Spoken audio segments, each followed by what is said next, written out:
Let's just go ahead, right, first point. The Holy Spirit is the motivator for leaving Laban. When an unnamed servant came into the house, Laban wanted to pull Rebekah to stay with him. And the unnamed servant said, we gotta go. Unnamed servant is the Holy Spirit. Laban is your flesh. The Holy Spirit comes to live inside of you, but you are also living with Laban. Laban is the one you grew up with. Laban is your uncle. Laban is like your father. Laban is your guardian. Laban is very close to you. You and Laban are one. And when the Holy Spirit comes in to live inside of you, and He begins to grace you with His presence, you will begin to feel, listen very carefully, a tug of war between the unnamed servant and Laban.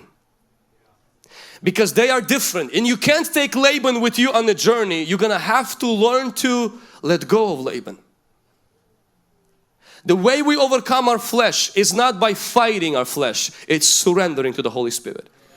T.B. Joshua always says that in the arena of liberty, it's not you suppressing your sinful desires, but yielding to the Holy Spirit that gives you victory.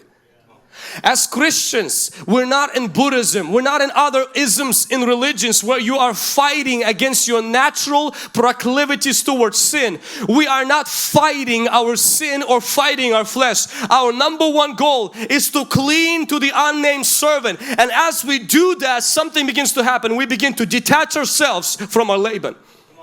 When they asked, D.L. Moody asked his students once in the university, and he put an empty glass of water, and he says, could anybody tell me how to remove the air out of this glass? An empty glass. And everybody gave different ideas,